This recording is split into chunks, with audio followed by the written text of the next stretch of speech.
I know we sent kisses yesterday. I think we need something a little stronger today. So reach over and hug the person next to you and say, Whoopi, this is for you.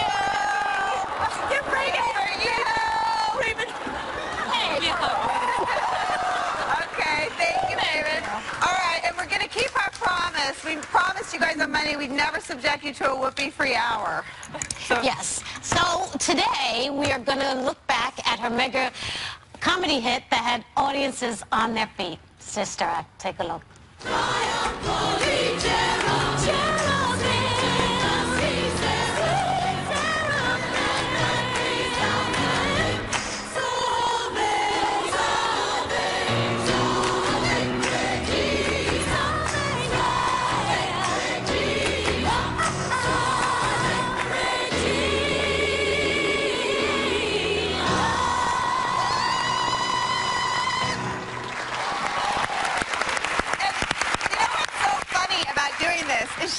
She never lets us play anything. When the Oscars came around, I said, can we run something from when you... No! Don't run that. You know, like, when she finds out about this, we're going to be in so much trouble!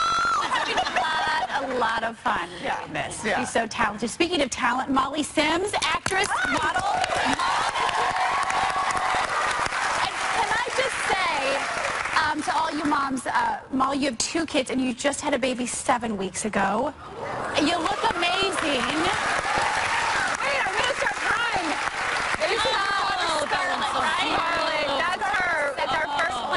I had to come because when The View calls, you come. And it's exhausting and magical and so fun, and I love it. It was a little bit hard to get her, and I'm so blessed. Mm-hmm. Perfect. You look amazing, by the way. So I am trying. Breastfeeding, multitasking. It is hard. I love the picture of you at the computer with her in front of. Can we put that one up? That is me. That's the super mama multitasking right here. I was trying to do. You know, it's like I moved my office in when I had Brooks. I have almost a 3-year-old, and I was like, I'm doing this, you know, and that's what it takes, you know, and to be close to them. Okay, this is it. I have a lifestyle website, and it was Cinco de Mayo, so I just wrapped her up and put a little sombrero on her. That's why there's such a necessity for paid maternity leave in this country. It should be universal. It should be a national thing. Paid maternity leave and a good husband makes everything possible. Or a good partner. Good partner, yes. Or a good partner, but everybody's asking me, you know, is he helping you? I'm like, is snoring helping me in the middle of the night? Do you say I'm breastfeeding? Because there's nothing else to do but breastfeed. Right. You know, there's no diaper changing, there's no crying, there's no burping. Every 3 hours I've been up. I'm convinced that that's why my husband encouraged me to breastfeed, so that he didn't have to get up in the middle of the night and give well, you guys, what about this kind of partner? So tabloids are claiming that Tiger Woods is back on the prowl. All right, they say he confessed to ex-girlfriend Lindsey Vonn that he cheated on her, and that's what led to the breakup. Tiger has had so many headlines in the past for messing around. Should anyone be surprised by this? Well, I think he's a man. He's a man. It's going to happen. But I think a little red flag when you're dating, I know people do that like on Tinder and other places now, but one thing to check for is time spent in rehab for sex addiction. Yeah, sex addict. Red flag. Yeah, just have we done this before? Yeah. You know? And they're saying that he doesn't even have a guilt towards it because this is just what he does. He played badly, so he had sex with another woman. Yeah. Yes, I mean, he admitted to 120 affairs. He hasn't admitted to this. This is just one source. It's alleged, and he said, according to the source, that it was a stress relief. But he's now ranked 125th in the world, whereas before he was ranked #1. We talked about this yesterday. Sportshead over here. I can almost see her thought bubble. Let it out, RP. Let it out, Sportshead. Stress relief. I don't care what a player does in their private life. I really don't. I mean, if he's first lady of No, I wouldn't be okay with it if I was Lindsey, but I'm not Lindsey. So I think that it's an issue that she has to deal with. And the thing is that I think what's a bigger issue for Tiger is his performance on the golf. Which is crummy, right? Which is really crummy. I think that his life is crossing over, though. I mean, after you get to a certain level of celebrity, your personal life becomes your becomes your celebrity life as well, sadly, but it is true. And I think that you do not need to have a girlfriend if you know you like getting it in with other people. Exactly. Like, don't tie him down so that we just take you as the new Hugh. I love how respectful Lindsay is being. You know, she's not commenting. She's classy. The relationship ended. It was great. So in that way, I give her a lot of respect, because now this coming out, that's not easy.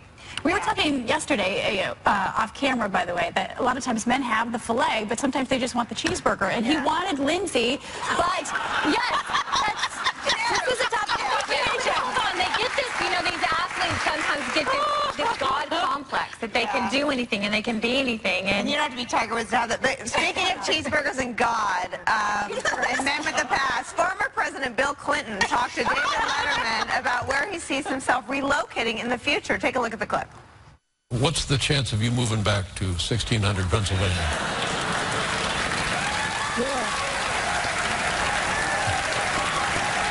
First of all, Hillary has to win the nomination. If she wins the nomination, then she has to win the election. If she wins the election, the chances are 100% I'll move back. Wait. If I'm asked. If you're...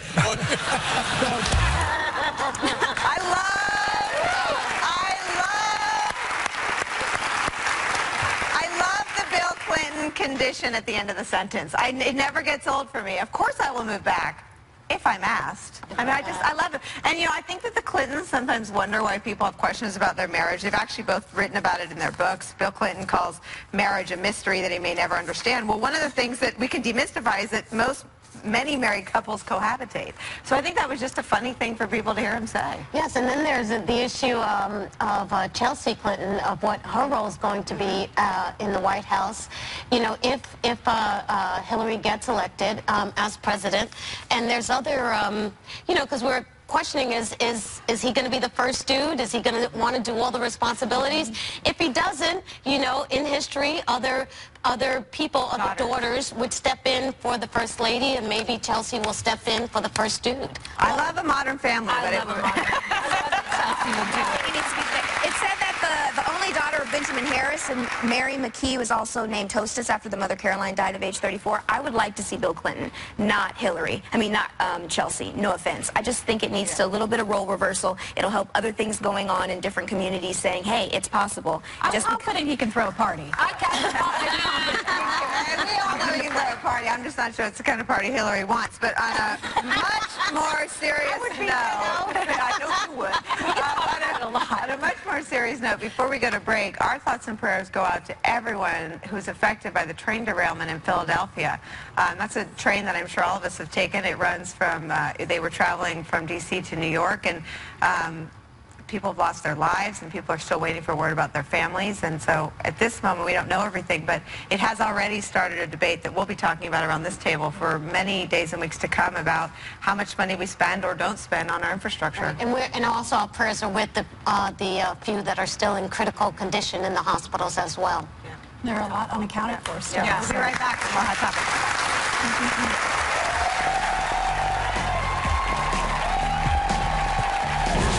It's not Michelle, it's not Hillary, and it ain't Beyonce either.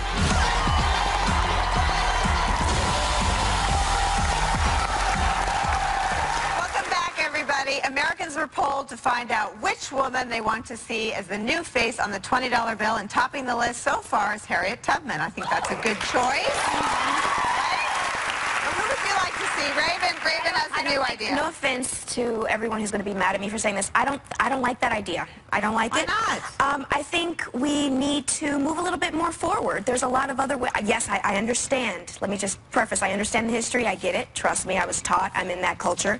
But there was also William a Man Killer. There's also Rosa Parks, Eleanor Roosevelt, and Harriet Tubman. And me personally, I would have chosen Rosa Parks. I would have chosen someone that is closer to the progression that we're doing now.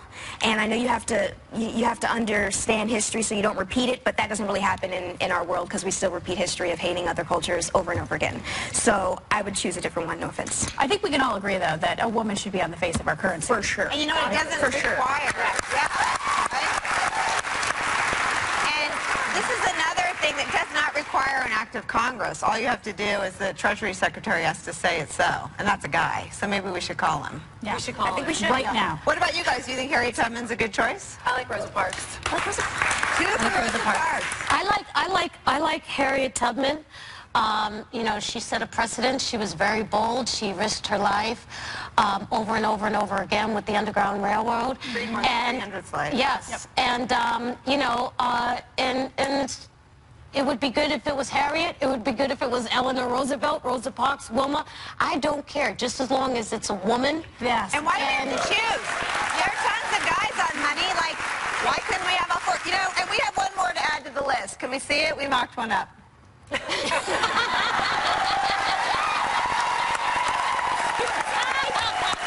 to be on the 50 or the 100. Oh my gosh. I don't know. You got my crack. Yes, yes. This just fascinated me. There is a new documentary on the so-called cannibal cop who was arrested for conspiring in online chat rooms to kidnap, kill, wait for it, and eat dozens of women. Yes, honey. He defends himself, saying it was all just his fantasy. He never acted on it. So, was he prosecuted just for thinking about committing a crime? Is that a horrible crime in itself?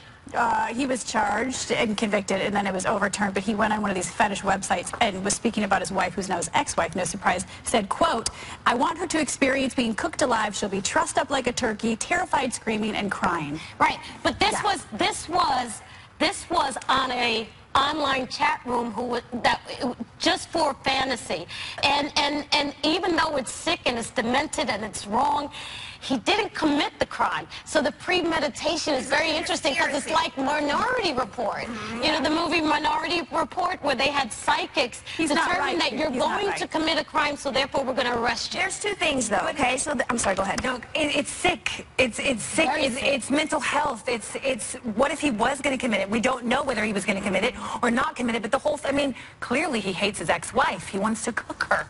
Yes, but that's what you were alluding to, instead of jail. Instead of jail, there's a sickness, but you also have to understand, like, there's sites for all kinds of crazy things, and a lot of people fulfill their desires, their sickness desires. It's something that is in all of us. Everybody has a weird fantasy. There needs to be an outlet of some kind, and I kind of ride the fence now. Yes, it's an illness, but we have sometimes you have stuff wrong in your head. You have to get it out some way, otherwise it's going to manifest, and he's actually going to do it. So which one's worse, right? But conspiracy to cook and eat your wife is also a crime. I mean, that's a crime in our system. I mean, conspiracy to murder is a crime. But he was saying that exactly, and his defense was that it was fantasy.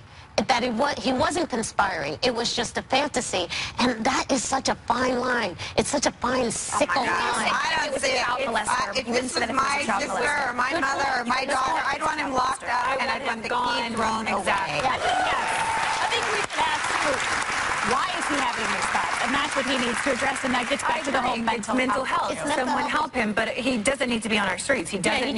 He needs to be locked up. Yes, it's a fabulous documentary, and I encourage everybody to see it because this is a discussion that needs to be had. Because, like you said, if it was a child molester, yeah, I would say like lock him up. But you know, there are people who have those thoughts and go to therapy to prevent themselves from acting on those thoughts. So should they be convicted as well?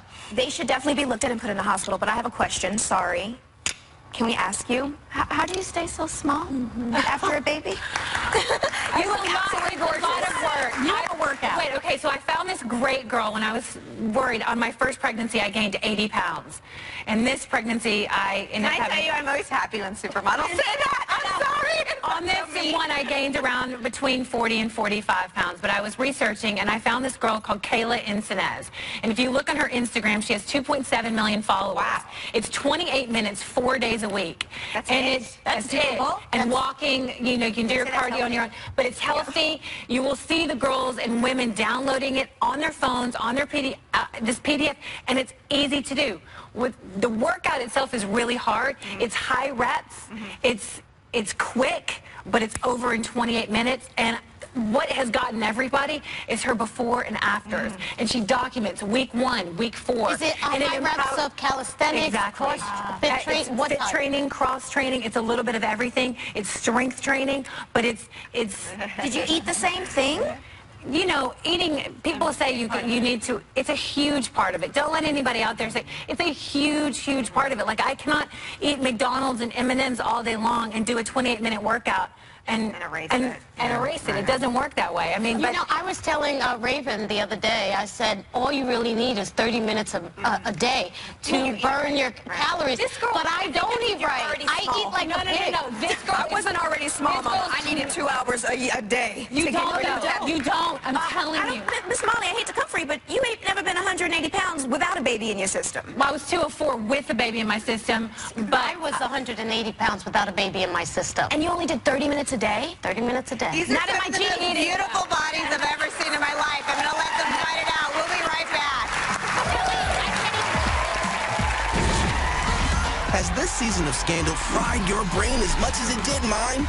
Take a deep breath, because Huck's here with a sneak peek of the twisted season finale you never saw coming. Later.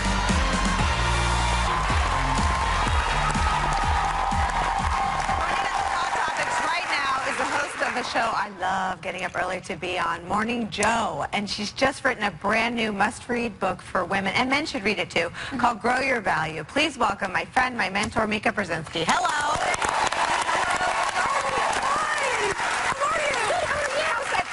I saw you right before I gave birth. Oh my gosh, she was out to here. And look at her now. I know. Look Out to in here. Yeah. Shrink her value. Okay, so we want to get you right on the hot topics because that's what you do every morning, and we want to get you on some of these stories that we've been talking about. Hillary Clinton, I think you have stood out in the media for being tougher on her than I think Republicans thought the media would be on Hillary Clinton. Why? Well, I just think there's some interesting, tough questions that need to be answered, and I find it frustrating that it's very hard to get over the moat. But also, the moat. Explain the moat. The moat is the Clinton world, where you're either in and you're inside the moat, or you're outside the moat. And I would love, it wouldn't be so hard to be able to ask questions. Having said that, you and I see these things from different angles, especially from the perspectives we've had in our careers or our lives. And I think there are two strategies happening here. Number one, as a strategist, you might say, hold everything, hold all the good stuff until the race really heats up. And then, I think she's going to do. I would say, though, in this case, let her go. She's capable of answering the questions. Get out of her way. Bill, get out of her way. Staff, get out of her way. Let the woman talk, because when she does, she's really good. I like her, but I don't like what I see happening. But listen, it's their call. She doesn't have to answer anything if she doesn't want to right now, but she will be asked. Yeah. Okay. Chris Christie, always open for answering questions. He hasn't officially thrown his name in the hat for president. You've advised him on weight and health. Yeah. Have you spoken with him about a presidential run? What do you think he's going to do? So I've spoken to him about a presidential run a long time ago. He has not talked to me since Bridgegate. Okay. So I still sort of like him as a candidate, and I love actually a lot of what he's done with his weight, addressing it publicly, openly. I think that's... You talked about a food addiction, which is what your second book is about. Absolutely. He's in that book. And honestly, there have been headlines that have come out recently about, I don't know, food expenses or whatever. And $82 in concessions and hot dogs and beer. But unless he broke the law or did something, I have to say, it seems like fat shaming in the media. Okay? I don't know. I don't get it. Where's the crime? He's spending $82,000 of another part. Is it fat shaming, or is it just the fact that he's using taxpayers' dollars, but it was reimbursed? It was an allowance. It's an From allowance. what I understand. Entertaining. We have to, listen, if something wrong happened, we'll find out what it was. But at this point, I'm just a little skeptical as the angle people take. I agree with Someone's you. fighting their weight. See, we don't always disagree. I want to switch gears and talk about the movement, because long before you wrote this book, you were helping people like me negotiate our business arrangements here, and you negotiated my deal at MSNBC. So you've been giving women advice for a long time. Why did you put it in a book? Because I think, first of all, I wrote Knowing Your Value, and it got such an incredible response, and it helped women get raises. We all want raises. I think that you got to take it to the next level and grow your value, and there are things that we do that get in the way of that. So you're going to be joining me on Friday. We're going to be on stage with a lot of amazing women talking about how you get the clutter out of your brain and stop doing the things that get in the way of you getting the best value back. Like, for example, can anybody in this room tell me in 20 seconds or less what their value is? Anybody at this table? What is it? Core value? What's your value? Faith. What's your value? Or my monetary value. Yeah. What's your brand? Tell me your brand. My brand, I'm a Midwest girl. Right. God, people. Right. Okay. No. Raven, what's your brand? Not. Young activist, 55 net worth. Thank you. Is that your Instagram bio? So for viewers, what is the best advice you can give them? Okay, number one, know what your brand is. Know what you do. What is the value that you bring to the table? Be able to say it strongly and confidently in 20 seconds or less. Yeah. Well, Yeah, but most women do. So don't, we've got to be able to do this. I have to do it, and I'm sorry to interrupt you, but that's what I said yesterday about it. I said, You some take people her on tour with you. Yeah, some people need to know their value because you deserve more money when you know it. If you would self-deprecate and You depreciate, right? I love when you're talking about people pleasing. Don't, and the best advice I ever got was don't mistake my kindness for weakness. Thank you. I'm stubborn, love that. and I can Write be that walked down. on, but I'm like, no, stand up for what you believe in and know it. Bless your heart means you're dead. No, but people pleasing is what women do, and I think it's poison at the negotiating table. It's not about being friends. It's about getting value. It's not about making everybody comfortable. It's actually, if you walk out of the room and it was felt like an uncomfortable meeting, It went you have well? done your job. I need to keep reading her books. You all need to read her books. Thank you, Mika Brzezinski. You can see her every day on Morning Joe from 6 to 9 a.m. And members of our audience are getting a copy of her excellent book. We'll be right back. What did Blackish star Anthony Anderson do that got him kicked out of the White House? Find out next.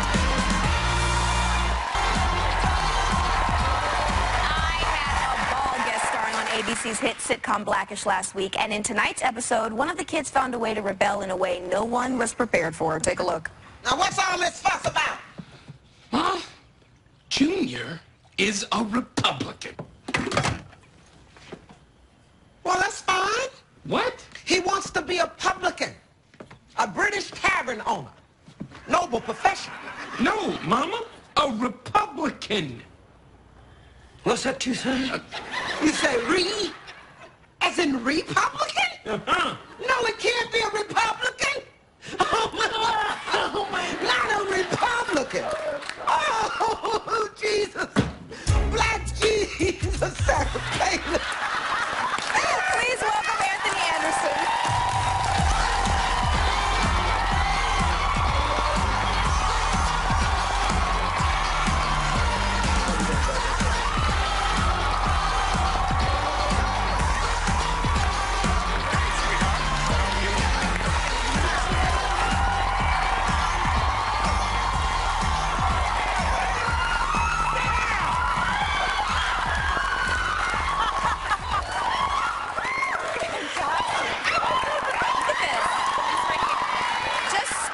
Amazing, Anthony. No, check out the no socks. No socks and red bottoms. No socks and red bottoms.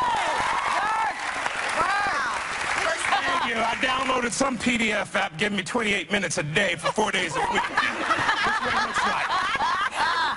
Have you ever been 280 without a baby? 280, not 180. 280 without a baby. I was 282. All right. Thank you so much for coming on, and I just have to say I had a wonderful time on your show. Oh, thank you for joining us. Come on, baby. Your casting I can't crew. wait for you to come back. Is she coming back? That's my sister. Okay, she'll be back. Yeah. Whenever you guys decide to let her go, she's coming back home. All right, Hopefully they say never, but she's we'll never see. free, but we'll loan her to you. Okay. Okay. Why is it so bad to be a black Republican? I don't... Sorry. Name me a black Republican other than the black pizza. I said black Republican. Other than the pizza man. Other than the pizza man. There's one running. Tell him. Ben Carson. Ben Carson? Yes, I don't know he's him. running. Listen, I Don't know him. I'll arrange an introduction. Okay, please do. Okay. Why is it so bad to be a black Republican? Why is it so funny? It's funny because most black people aren't Republicans. I know. Especially coming from the hood, so, yeah, so that's it. I mean, I don't think they subscribe to our sensibilities. We can have that conversation another time, but I think what's so great is it's so funny. You asked the question, now you want to debate the answer.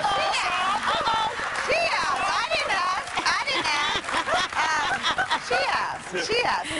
But speaking of presidents, the Obamas love you. Yes, they do. They do. I love them.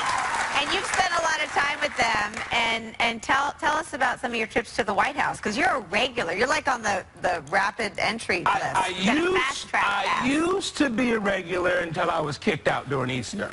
What really? What did you do? I was, looking at some top secret. It's really hard to get kicked out. Once you're in, you're in. Well, once I was in, I'm out. What happened? You should have called me. See, that's where Republicans can come in handy. Oh, really? Okay. A Republican kicked me out. No, I don't believe that. Yes. There are none in there right now. The Republican guard came over and grabbed me by my elbow.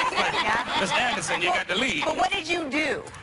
I played this piano that's been in the White House since Thomas Jefferson time. I didn't know it was just sitting there. I wanted to play all of a sudden, Secret Service came out and was like, hey, man, you can't be touching that. I'm like, my bad. It didn't say do not play. And then Christina Chin, who's actually the chief of staff of the First Lady, came and grabbed me by my elbow and said, come on, Mr. Anderson. I was like, oh, where we going, Christina?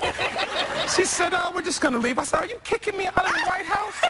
She said, no, I'm just escorting you outside. The egg roll, right? Yeah. Well, speaking of playing, we mentioned it earlier when you first came out. You played with Raven here. She played your gay sister, Rhonda. Sometimes art imitates life. He's the only one that got me to do that on TV. I had other offers to do it, and I said, you know what? I'm only going to do it for good writing, good directing, great people, great actors, and a cohesive storyline. They did a wonderful job, and I'm happy. And my mom was even okay with it. That's big. I'm in Atlanta right now filming Barbershop 3, and the manager of the hotel is a gay white male, and he came to me the day after our episode aired and was like, thank you for doing that episode. He's like, that is my life. That was my mother, and so, we pride ourselves on being topical and timely about issues that are going on in society and in our lives, and thank you for coming on and sharing that with us. Thank you. Yeah. I want to, before we leave, I have some interesting information. See, you came from the streets of Compton. Yes, I did. Compton. And, but you actually are a ballerina. What? Wait, did I read that?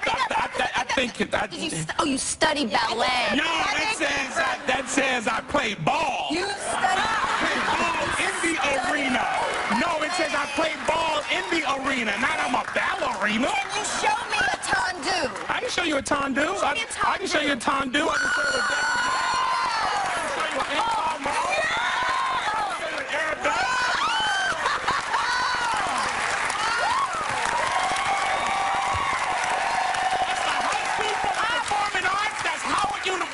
College of Fine Arts. This is what I do. What else can you do? What else can you do on this floor right here? I think I can. Can I come on? You really want me to do this? I'll do it with you if you do it. I didn't stretch. Stretch either. Come on, let's go. Okay. Come on. Ready? Ready? Ready? All right. Oh my God. Are you ready? Hold on. I got to make it this way. You ready? Come on.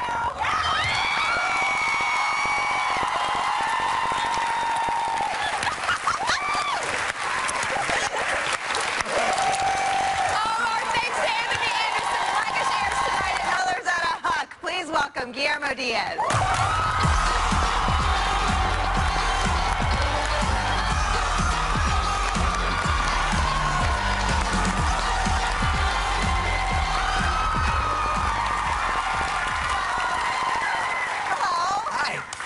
If we had a drill and we're willing to take out some of your teeth, we might get some more information, right, ladies? I just had a wisdom tooth taken out like a week ago, and the dentist was like, I'm taking your teeth out now. And doesn't it make Huck seem even more diabolical? Okay. Totally. But, this show's so huge that the papers, the tabloids are filled with rumors. Can you try to clear some up for us? Yeah. We're going to try. Sure. Okay.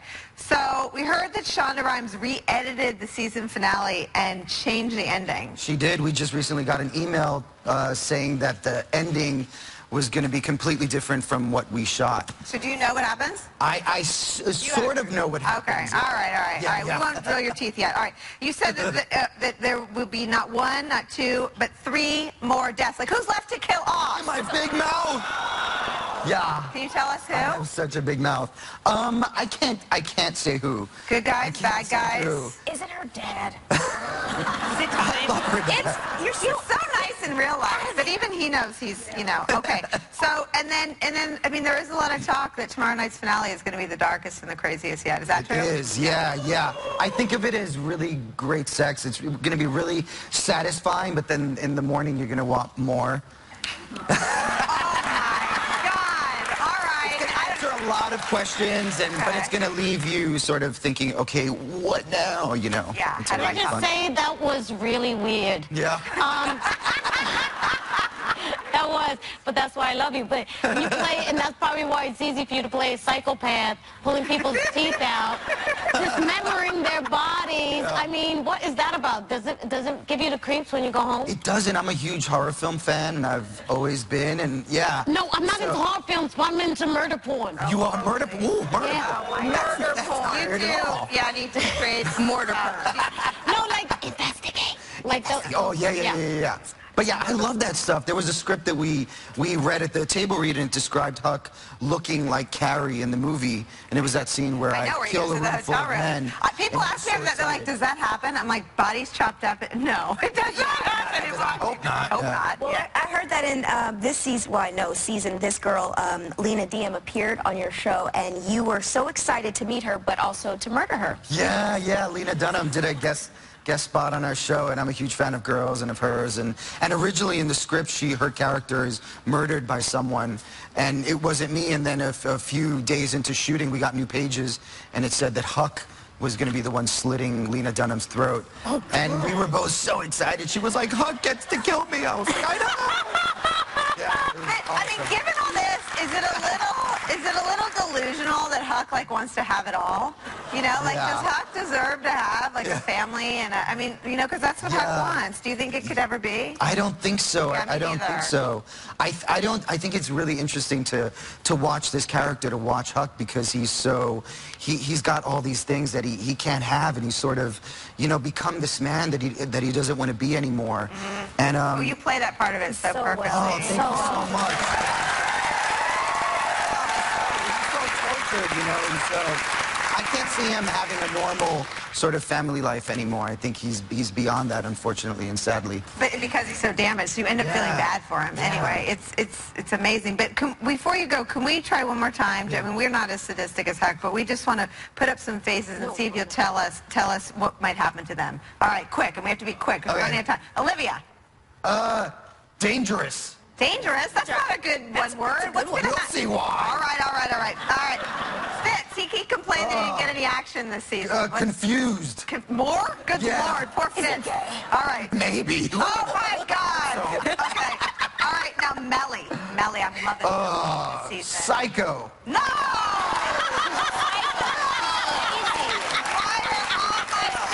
Psycho. All right, Jake. Stabbed, right? Stabbed. Fart. Oh, he makes these fart sounds every day on set right before we shoot. Okay, you're not editing that. No, you just stick with that. Jake gets farts. Cyrus. Did I say dangerous already? Yeah. You did that already. Cuckoo. What? Yeah. Cyrus is more. Just hours before their epic season finale. You're on the edge of your seat. This Friday, the cast of Pitch Perfect 2 slides into the view on ABC. Rosie Perez, she likes crime shows, not murder porn. Keep your minds out of the gutter, folks. Our thanks to Paula Ferris, Raven Simone, and Molly Sims. And take a little time to enjoy the view. Have a great day, everybody.